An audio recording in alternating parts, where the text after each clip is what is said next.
Hello everyone, जितने भी हमारे स्टूडेंट नॉन कंप्यूटर साइंस के हैं और उनका यहाँ पे एक ड्रीम है कि मैं एमसीए डिग्री कर सकूं, तो क्या नॉन सीएस स्टूडेंट एमसीए कर सकते हैं? तो इसका आंसर है यस।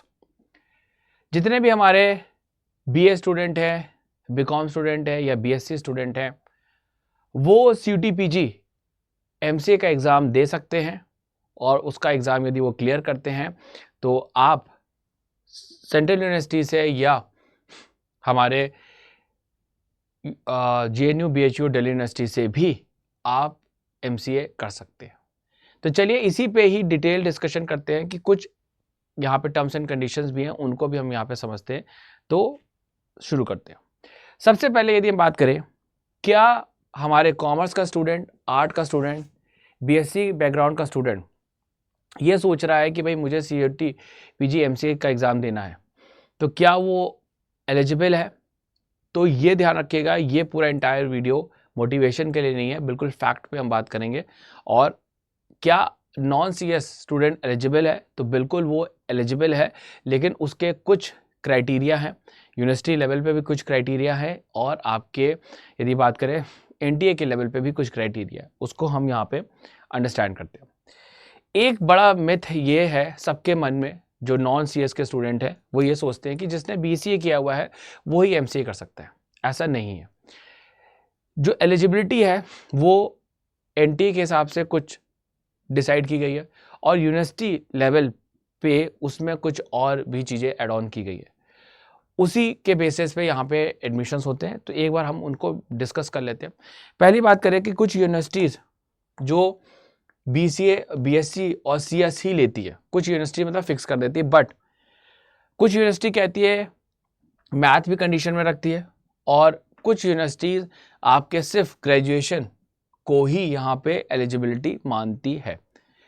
तो यहाँ पे यदि मैं बात करूँ एक्चुअल एलिजिबिलिटी की, तो आपके पास बैचलर डिग्री होनी चाहिए। अब आपने बैचलर डिग्री कैसे ली है? ठीक है, देखो बीसीए, बीएससी और बीएससी कंप्यूटर साइंस से आपने बैचलर डिग्री ली है, या फिर आपने बैचलर डिग्री जो अपनी कंप्लीट की है एज अ बीए कंप्लीट की है, या फिर बीकॉम कंप्लीट की है, ठीक है, या फिर आपने और भी कोई किसी अदर्स स्ट्रीम से अपना बैचलर डिग्री कंप्लीट की है। बैचलर डिग्री होना मैंडेटरी है। साथ ही साथ यहाँ पे यदि मैं परसेंटेज की बात करूँ तो लगभग 50 to 55% आपका यहाँ पे डिमांड किया जाता है। ठीक है, अपर एज यहाँ पे लिमिट कोई नहीं है। बट यहाँ पे यदि मैं बात करूँ आपके यूनिवर्सिटी लेवल पे, तो यहाँ पे बैचलर डिग्री के साथ साथ मैथ का भी जो क्राइटेरिया है वो आपका ऐड कर दिया जाता है कि आपने ग्रेजुएशन में मैथ भी या स्टैटिस्टिक्स भी आपने यहाँ पे पढ़ी हुई हो। ओके, या फिर हम यदि यहाँ पे बात करें आपके यूनिवर्सिटी लेवल पे, जैसे फॉर एग्जांपल मैं बीएचयू और जेएनयू की बात कर लूँ, तो वहाँ पे ये 55% एग्रीगेट के साथ साथ 10+2 में आपका यहाँ पे मैथ भी होना चाहिए। अदरवाइज जनरली आपका जो भी हमारे नॉन सीएस वाले स्टूडेंट है वो सेंट्रल यूनिवर्सिटी उनके लिए ओपन रहती है। लगभग 20 से ज़्यादा सेंट्रल यूनिवर्सिटी इस साल पार्टिसिपेट ले रही थी आपके सीयूटी पीजी एमसीए में। तो जितने भी हमारे नॉन सीएस स्टूडेंट हैं उनको यहाँ पे एग्ज़ाम देने को मिलता है, और मतलब आप एग्ज़ाम एक ही देते हो SCQP09 पेपर कोड का, सीयूटी पीजी एमसीए का, और उसके बाद आप एमसीए कर सकते हो। और एमसीए आपको करना भी चाहिए। रीज़न क्या है? आपकी अदर्स डिग्री से आपको ज़्यादा अपॉर्चुनिटीज़ कंप्यूटर में अब मिल रही हैं और आगे मिलेंगी भी, क्योंकि आज का टाइम भी कंप्यूटर साइंस का है और आगे का टाइम कंप्यूटर साइंस के साथ साथ एआई का यहाँ पे होने वाला है और होगा ही होगा। तो उसके लिए स्किल पर्सन की बहुत ज़रूरत है जिसको कंप्यूटर बेहतरीन तरीके से आता हो। तो आप अपने करियर को एमसीए की करके अपने करियर को बिल्कुल यहाँ पे शानदार तरीके से कर सकते हैं। तो सिंपल सा एक जवाब हो गया कि जितने भी हमारे नॉन सीएस स्टूडेंट हैं उनके पास यदि मैथ है, ठीक है, और उन्होंने 50 to 55% से अपना ग्रेजुएशन कंप्लीट किया है, तो आप एलिजिबल हैं। और कुछ यूनिवर्सिटीज़ तो डायरेक्टली सिर्फ ग्रेजुएशन डिमांड करती हैं और फिर आपको यहाँ पे एडमिशन दे देती है। तो सिंपल सा हमारे जो कुछ नॉन सीएस स्टूडेंट है उनका एक दूसरा बड़ा प्रॉब्लम होता है, वो डरते हैं प्रोग्रामिंग से, ठीक है, नेटवर्किंग के कॉन्सेप्ट से, DBMS के कॉन्सेप्ट से। लेकिन यदि आप आज ही से तैयारी शुरू करते तो लगभग आपको 6 to 8 मंथ में आप इन सारे प्रॉब्लम्स को यहाँ पे रिजॉल्व कर सकते हो। यदि मैं बात करूँ आपके CUT/PG MCA के एग्जाम में 3 मेजर पार्ट्स आते हैं, कंप्यूटर साइंस, मैथ और रीजनिंग। यदि आप फर्स्ट 2 महीने आप बेहतरीन तरीके से कंप्यूटर साइंस पढ़ लीजिए, 2 महीने आप बेहतरीन तरीके से मैथ और रीजनिंग कर लीजिए, और जो रिमेनिंग टाइम बचता है, ठीक है, उसमें जो भी आपके टॉपिक रह गए कंप्यूटर साइंस के वो कवर कर लीजिए, मैथ के कवर कर लीजिए। लास्ट में फिर PYQs और मॉक टेस्ट यदि आप करते हैं तो आराम से आपका जो मार्च में एग्जाम होगा उसमें आपका सेंट्रल यूनिवर्सिटी 100% आपको मिल जाएगा।